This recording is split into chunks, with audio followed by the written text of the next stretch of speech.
Hey guys, welcome back to the channel and we are on question number 6 of Striver CP sheet of the math section and the question name is 3 pairwise maximum. So let's see what the question is. You are given 3 positive integers that is strictly greater than 0 integers x, y and z. 3 integers दिए हैं आपको x, y और z. Your task is to find positive integers a, b and c such that x equal to maximum of a and b, y equal to maximum of a and c and z equal to maximum of b and c. Okay और determine that it is impossible to find such A B and C. आपको T independent test cases दिए हैं. A B C आप किसी arbitrary order में print कर सकते हैं. फर्स्ट लाइन में टी मिलेगा which of the range of 1 से 10 raise to the power of 3 and X Y Z is in the range of 1 से लेकर 10 रेज टू पावर 9. अगर आप नहीं कर सकते, सॉल्यूशन एग्जिस्ट नहीं करता, तो you have to print no, otherwise you have to print yes and ABC in any arbitrary order. Arbitrary order क्यों? क्योंकि यहाँ पे भी कोई ऑर्डर से फर्क नहीं पड़ता, both 3 are equivalent. Okay so अब बात करते हैं लॉजिक के बारे में कि लॉजिक क्या करेंगे. अब देखो, एक चीज दैट्स फॉर श्योर यहाँ से क्लियर होती है. अगर मैं यहाँ से कॉपी पेस्ट करके दिखाऊं भी तो यहाँ पे बात करते हैं. यहाँ देखो, x equal to maximum of A B A C and B C. ठीक है, अब इसका मतलब है ए और बी और सी एक ऐसा कुछ सीक्वेंस है हमारे पास, राइट.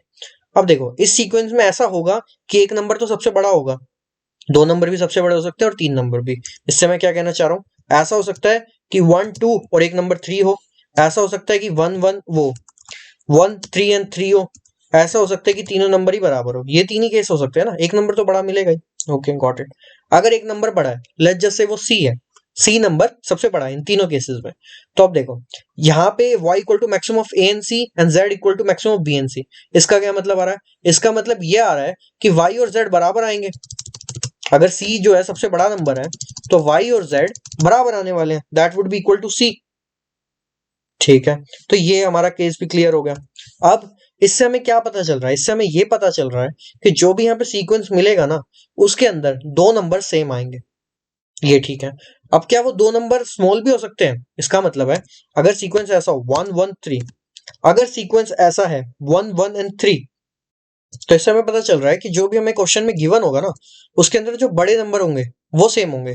मतलब अगर मैं एक्स वाई जेड की बात करूं ना, एक्स वाई एंड जेड की, तो ये कुछ ऐसा दिया होगा 1 3 एंड 3. क्या ये पॉसिबिलिटी है हमारे पास कुछ ऐसा सीक्वेंस हो एक्स वाई जेड का जिसके लिए एक पॉसिबल आंसर हो? अगर हमारे पास ऐसा सीक्वेंस है, ये एक पॉसिबिलिटी नहीं है. जो 2 नंबर हमें सेम मिलेंगे वो बड़े ही होंगे. हाँ, ऐसा जरूर हो सकता है 3 3 3. ऐसा क्यों नहीं होगा? इसके लिए अभी हमने यहाँ पे बात की है कि सी जो है, C would be the maximum number. तो 2 ऐसे सीक्वेंस के अंदर हमें जो नंबर आएगा that would be the maximum out of these 3 ना. तो ये 3 3 वैलिड है, ये वाला वैलिड है, बट जो 1 1 3 है that is not valid. Okay, तो ऐसा कुछ नहीं मिलेगा. अब क्वेश्चन सिंप्लीफाई डाउन हो गया कि आपको 2 नंबर सेम आएंगे.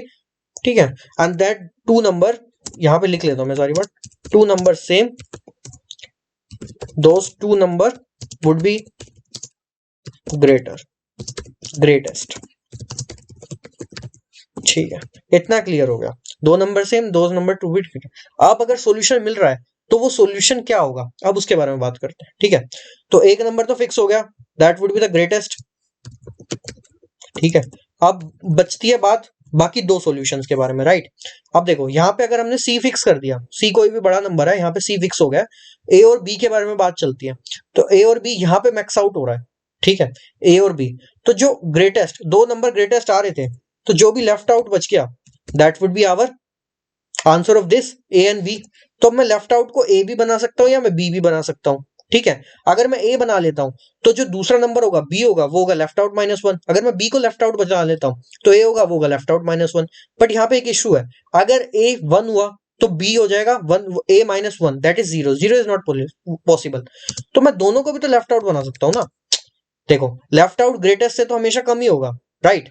अगर मैं यहाँ पे इनको मैं नंबर देता हूँ किसी पॉसिबल के लिए, 3 2 3 है ना, जैसे हमारे पास यहाँ पे एक हमारे पास क्वेश्चन आया जिसके अंदर हमारे पास एक्स वाई जेड मिले 3 2 and 3. This is question number 1. Okay, तो इसके अंदर हमने बात करी 2 नंबर सेम, 2 नंबर सेम. हाँ, 2 नंबर सेम है, दोस 2 number would be the greatest. 3 और 3 ग्रेटेस्ट भी है. तो मेरे पास आंसर क्या बना? जो भी लेफ्ट आउट है 3 और 3, इसके बाद लेफ्ट आउट क्या बच गया 2. तो ए को मैं 2 बना लूंगा, बी को भी मैं 2 बना सकता हूँ, या बी को मैं 1 भी बना सकता हूँ, क्योंकि अभी बताता हूँ क्यों। एंड जो तीसरा नंबर है ग्रेटेस्ट, दैट वुड बी 3। इसको मैं 2 ही बना लेता हूँ। अब इसका मैक्सिमम निकाल के देखो, एक्स का मैक्सिमम ए और बी, 2 और 2 क्या आया। ये ऑर्डर मैटर नहीं करता, इसको मैं मतलब ऐसे भी लिख सकता हूँ, 3 ए और बी, इसको भी मान सकता हूँ। तो 3 और 2 इसका क्या आया, मैक्सिमम 3। अगले का मैक्सिमम 2, तो मैं इन दोनों में से निकाल लूंगा, और अगले का मैक्सिमम 3, मैं इन दोनों में से निकाल लूंगा। तो you got the idea, right. अब बस हमें कोड आउट करना है उसको, और हम कोड आउट कर लेते हैं। तो ऐसा सा कुछ है हमारे पास, इसको मैं हटा लेता हूँ। टेस्ट केसेस चाहिए हमें, राइट। टेस्ट केसेस के बाद हमें क्या चाहिए, हमें चाहिए एक्स वाई एंड जी। तो एक्स ले लेते हैं, वाई एंड जी और ले लेते हैं, right, got it. Test cases जब तक चलेंगे तब तक, अरे वाइल लूप ही उड़ गया मेरा, तो तब तक मैं वाइल का काम करूंगा, एंड आफ्टर दैट, ठीक है। अब इसके अंदर मुझे क्या काम करना है, सबसे पहले तो एक्स इन करा लेते हैं, सीन करा लेते हैं एक्स वाई और जी को, राइट। राइट, अब हमारी बात क्या थी कि दो नंबर सेम होनी चाहिए, those two number would be the greatest.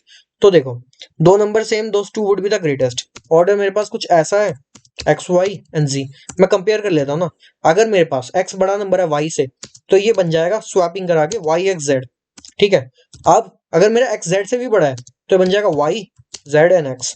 उसके बाद मैं चेक करूंगा, अब मैंने इस पोजीशन को सबसे लास्ट में ले गया, like a bubble sort. X को मैं सबसे लास्ट में ले गया, मैं इसके बारे में बात करूँ, क्या वाई जी से बड़ा है। अगर वाई जी से बड़ा है तो मैं जेड वाई और एक्स करा लूंगा, और वाई एक्स से बड़ा तो है ही नहीं, राइट, क्योंकि हमने वो पहले ही डिस्कस कर लिया था। तो ऐसे से कुछ मैं कुछ स्वैपिंग करा लूंगा। तो इसके लिए केस लगा लेता हूँ, if X is greater than Y, तो स्वैप करा लो एक्स और वाई को। डायरेक्ट स्वैप फंक्शन भी यूज कर सकते हो, या दोबारा डिक्लेयर कर सकते हो। If X is greater than Z, तो भी स्वैप करा लो एक्स और जी को, right. And if Y is greater than Z, this case, तो भी स्वैप करा लो। नहीं होगा स्वैप तो नहीं होगा, ओके। तो ये सारा स्वैप का काम हो गया। अब जो बिगेस्ट नंबर है that would be Y and Z ना, तो if Y equal to Z, if Y is not equal to Z, तो इसका मतलब है इसका आंसर एग्जिस्ट नहीं करता। तो you just have to print no, and you have to print and else इसका मतलब है आंसर एग्जिस्ट करता है, तो first you have to print yes, after that you have to print an AND, and after that you have to print those three numbers. So first number would be the left out and greatest. So left out number है x, space दे देंगे x के बाद थोड़ा, and another number is also x, उसको x minus 1 भी ले सकते हैं अगर वो 0 नहीं बन रहा है तो, ठीक है। and after that the last number, जो last number which is the greatest, so that would be z। तो यहाँ पे हमारा सारा क्वेश्चन हो गया है ना, या और कुछ भी बचा है। ओके, यहाँ पे भी तो एक हैंडल चाहिएगा ना, टेस्ट केसेस रन करा रहे हैं, तो इतना सा कोड है। अब इसको रन भी करके देख लेते हैं किसी के लिए, ठीक है। यहाँ पे तो मल्टीपल सॉल्यूशंस हो सकते हैं, बट फिर भी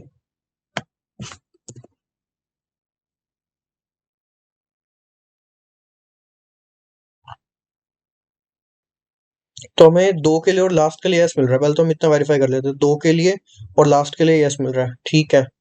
तो code is working, I think it is correct. Let's try and submit it.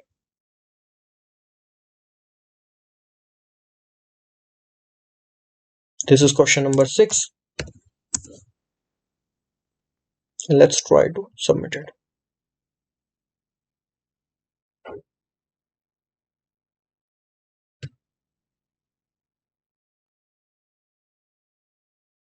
Showing accepted here